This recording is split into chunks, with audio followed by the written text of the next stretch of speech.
ಒಂದು ಪೊಲೀಸರು ಯಾವಾಗಲೂ ಜನರ ಹತ್ರ ಪೊಲೀಸ್ ಸ್ಟೇಷನ್ಗೆ ಹೋಗಬೇಕು ಅಂದರೂ ಕೂಡ ಜನರಿಗೆ ಇನ್ನೂ ಪೊಲೀಸ್ ಸ್ಟೇಷನ್ಗೆ ಹೋಗಬೇಕು ಸ್ವಲ್ಪ ಸಂದೇಹಗಳು ಇರ್ತವೆ. ಪೊಲೀಸರನ್ನು ಯಾವಾಗಲೂ ಒಂದು ನೆಗೆಟಿವ್ ಭಾವನೆಯಿಂದ ನೋಡುವಂಥ ಸಮಯದಲ್ಲಿ ಸಂದರ್ಭಗಳಲ್ಲಿ ನಮ್ಮ ಒಬ್ಬ ಪೊಲೀಸ್ ಅಧಿಕಾರಿ CA ಸಿದ್ದಲಿಂಗಯ್ಯ ಅಂತ ಇವರು ಸುಮಾರು 1 ತಿಂಗಳಿಂದ ಗಿರಿನಗರ ಠಾಣಾಧಿಕಾರಿಯಾಗಿ ಪ್ರಭಾರವನ್ನು ವಹಿಸ್ಕೊಂಡಿದ್ದಾರೆ. ಇವರು ಕೋಲಾರದಿಂದ ಬಂದಂಥವರು.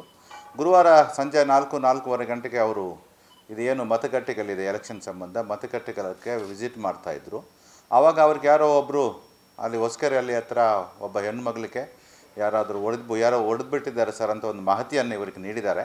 ಆ ಮಾಹಿತಿಯನ್ನು ಇವರು ತೆಗೆದುಕೊಂಡು ಕೂಡಲೇ ಆ ಸ್ಥಳಕ್ಕೆ ಧಾವಿಸಿದಾಗ ಅಲ್ಲಿ ಒಬ್ಬರು ತನೂಜಾ ಅಂತ 39 ವರ್ಷ ಟೀಚರ್ ಕೆಲಸ ಮಾಡುವಂಥ ಹೆಣ್ಣುಮಗಳಿಗೆ ಯಾರೋ ಒಬ್ಬರು ಮಚದಿಂದ ಹೊಡೆದು ಗಾಯಗೊಳಿಸಿ ಆ ಅಮ್ಮ ಅಲ್ಲಿ ಬಿದ್ದು ನೆರಳಾಡ್ತಾಯಿದ್ರು. ಜನರು ನೋಡ್ತಾ ಇದ್ದಂಗೆ ಯಾರು ಆ ಅಮ್ಮಕ್ಕೆ ಸಹಾಯ ಮಾಡೋಕ್ಕೂ ಹೋಗಲಿಲ್ಲ. ಆವಾಗ ನಮ್ಮ ಸಿದ್ದಲಿಂಗಯ್ಯವರು ಮತ್ತು ಸಿದ್ದಲಿಂಗಯ್ಯ ಅವ್ರ ಜೊತೆಯಲ್ಲಿರುವಂಥ ಸಬ್ ಇನ್ಸ್ಪೆಕ್ಟರ್ ವಿನಯ್ ಆ ಕೂಡಲೇ ಆ ಅಮ್ಮನ ಬೈ ದ ಟೈಮ್ ಓನ್ಲಿ ಆ ಅಮ್ಮನ ಕರುಳು ಹೊರಗೆ ಬಂದಿತ್ತು. ಅದನ್ನು ಮತ್ತೆ ಒಳಗಡೆ ತಳ್ಳಿ ಆ ಅಮ್ಮ ಸೀರೆಯಿಂದನೇ ಗಟ್ಟಿಯಾಗಿ ಕಟ್ಟಿ ಅಲ್ಲಿ ವಾಹನದಲ್ಲಿ ಯಾವ ಗಾಡಿಯಲ್ಲಿ ತೊಗೊಂಡೋದ್ರಿ?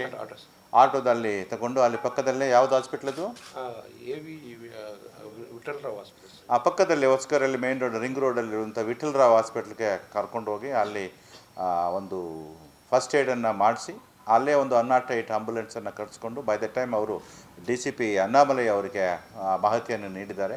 ಅಣ್ಣಾಮಲೈ ಅವರು ಅಲ್ಲಿರುವಂಥ ACP ವಾಲಿಭಾಷಾ ಅವರಿಗೆ ಮಾಹಿತಿ ನೀಡಿದ ಕೂಡಲೇ ವಾಲಿಭಾಷಾ ಅವರು ಇಮಿಡಿಯೇಟಾಗಿ ಸರ್ಜನ್ ಅವರು ಬೇಕಾಗಿತ್ತು, ಮಿಸ್ಟರ್ ಪೈ ಅಂತ.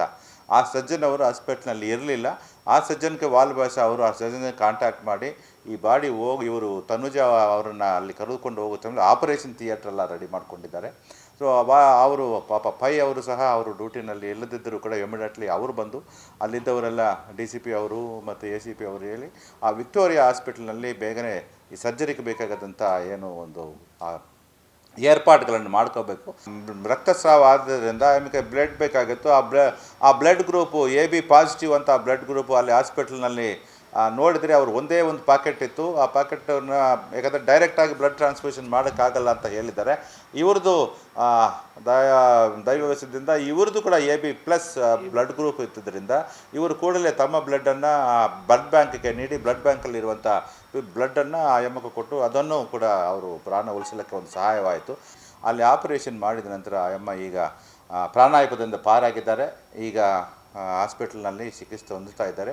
ಸಮಯ ಪ್ರಜ್ಞೆ ತೋರಿಸಿ ಸಾರ್ವಜನಿಕರಿಗೆ ಪಬ್ಲಿಕ್ ಸರ್ವೆಂಟ್ ಅಂತ ಒಂದು ತಮ್ಮ ಕರ್ತವ್ಯವನ್ನು ಮೆರೆದು ಈ ಒಂದು ಪ್ರಾಣವನ್ನು ಉಳಿಸಿದ ನಮ್ಮ ಸಿದ್ದಲಿಂಗಯ್ಯ ಅವರಿಗೆ, ಇದಕ್ಕೆಲ್ಲ ಕಾರಣೀಭೂತರಾಗಿದ್ದಂಥ DCP ಅಣ್ಣಾಮಲೈ ಅವರಿಗೆ ಮತ್ತು ಆ ACPರವರಿಗೆ, ವಿಕ್ಟೋರಿಯಾ ಆಸ್ಪತ್ರೆಯ ಒಂದು ಡಾಕ್ಟರ್ಗೆಲ್ಲರಿಗೂ ನಮ್ಮ ಇಲಾಖೆಯಿಂದ ಹೃತ್ಪೂರ್ವಕ ಅಭಿನಂದನೆಗಳನ್ನು ನಾನು ವೈಯಕ್ತಿಕವಾಗಿಯೂ ತಿಳಿಸ್ತೀನಿ.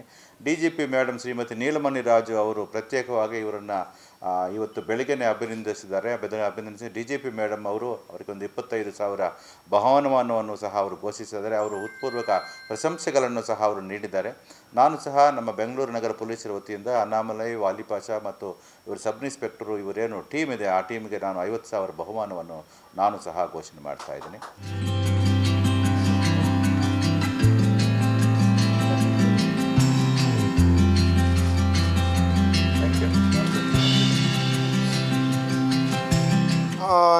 ನಮಗೆ ಮೆಸೇಜ್ ಕೊಟ್ಟ ತಕ್ಷಣವೇ ನಾನು ನಮ್ಮ PSI ಹಾಗೂ ಸಿಬ್ಬಂದಿ ಜೊತೇಲಿ ಹೋದಾಗ ರೋಡ್ನ ಬಿದ್ದಿದ್ದು ನೋಡಿ ರಕ್ತಸ್ರಾವ ಆಗ್ತಾಯಿತ್ತು. ವಿನಯ್ ಹೇಳಿದರು, ಸರ್ ಈ ವೇಲು ಇದೆಯಲ್ಲ ವೇಲುನಲ್ಲೇ ಕಟ್ಬಿಟ್ಟು ಒಂದು ಆಟೋದಾಗೆ ಹಾಕ್ಕೊಂಡು ತಗೊಂಡೋಗೋಣ ಅಂತಂದರು. ಒಂದು ಆಟೋದಾಗೆ ಹಾಕ್ಕೊಂಡು ನಾವು ನಮ್ಮ ರಿಂಗ್ ರೋಡ್ನಲ್ಲಿರ್ತಕ್ಕಂಥ AV ಆಸ್ಪತ್ರೆಗೆ ತಗೊಳ್ಳೋದು. ಫಸ್ಟ್ ಏಡೆಲ್ಲ ಮಾಡಿಕೊಟ್ರು. ಬ್ಲಡ್ ಒಂದು ಸ್ವಲ್ಪ ನಿಲ್ತು, ಅವರು ಮಾಡಿದ್ದಕ್ಕೆ ಬ್ಲಡ್ಡೆಲ್ಲ ನಿಲ್ತು. ನಂತರ ಆಸ್ಪತ್ರೆಗೆ 108ನ ಅವರೇ ಕಾಲ್ ಮಾಡಿ 108 ಕರೆಸಿ ವಿಕ್ಟೋರಿಯಾ ಆಸ್ಪತ್ರೆಗೆ ತಗೊಂಡೋಗೋಕ್ಕೆ ನಾನು ನಮ್ಮ DCP ಸಾಹೇಬ್ರಿಗೆ ಹೇಳಿದೆ, ಏನಾದರೂ ಮಾಡಿ ಉಳಿಸಿ ಆ ಎಮ್ಮನ್ನು ಸಾಯಕ್ಕೆ ಬಿಡಬಾರ್ದು, ಉಳಿಸಿ ಒಂದು ಜೀವ ಕೊಡಿ ಅಂತಂದರು. ಆಯ್ತು ಸರ್, ಹೋಗ್ತೀನಿ, ಟ್ರೈ ಮಾಡ್ತೀನಿ ಸರ್ ಅಂದೆ. ನಂತರ ಅವ್ರಿಗೆ ರಕ್ತ ಇಲ್ಲ ಅಂತ ಎಲ್ಲ ಹುಡುಕಾಡ್ತಿದ್ರು. AB ಪಾಸಿಟಿವ್ 2-3 ಕಡೆ ಹೋದರು, ಸಿಗಲಿಲ್ಲ. ಕಣ್ಣಾಸ್ಪತ್ರೆ ಮುಂದೆ ಒಂದು ಇದರಲ್ಲಿ ಸಿಗ್ತದೆ ಅಂತಂದರು, ಅಲ್ಲೂ ಹೋದರು. AB ಪಾಸಿಟಿವ್ ಅಲ್ಲಿಲ್ಲ ಅಂದರು. ಅದೆಲ್ಲ ಒಂದೇ ಒಂದು ಮಾತ್ರ ರಿಸರ್ವ್ ಇದೆ, ನಾಳೆ ಒಬ್ಬರು ಪೇಷಂಟ್ಗೆ ಹೇಳಿದ್ದಾರೆ ಅಂದರು.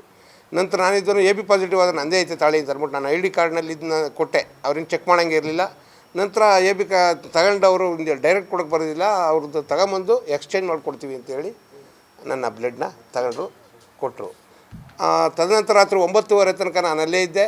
ಆ ಅಮ್ಮ ಒಂದು ಸ್ವಲ್ಪ ಉಸಿರಾಡ್ತಿದ್ದು, ಚೆನ್ನಾಗಿ ಕಣ್ಣೆಲ್ಲ ಬಿಟ್ಟು ನೋಡ್ರು, ಉಳ್ಕೊಂತಾರೆ ಅಂತ ಅಂದ್ಬಿಟ್ಟು ನಾನು ಡಿ ಸಿ ಪಿ ಸಾಹೇಬ್ರಿಗೆ ಹೇಳಿದೆ, ಎ ಸಿ ಪಿ ಸಾಹೇಬ್ರಿಗೆ, ಮೇಲಾಧಿಕಾರಿಗಳೆಲ್ಲ ವಿಷಯ ತಿಳಿಸಿದೆ. ಈಗ ಆ ಅಮ್ಮನಿಗೆ ನೆನ್ನೆನೂ ಹೋಗಿದ್ದೆ, ನಿನ್ನೆ ಮಾತಾಡಿದೆ. ಮಾತಾಡಿದ್ರು ಚೆನ್ನಾಗಿ, ಕೈ ಮುಗಿದ್ಲ ಅಮ್ಮ, ಆಯಿತು ನೀವು ಟ್ರೀಟ್ಮೆಂಟ್ ಎಲ್ಲ ತಗೊಂಡು ಆಮೇಲೆ ಮಾತಾಡಿ ಅಂತ ಹೇಳ್ಬಿಟ್ಟು ನಾನು ಬಂದು.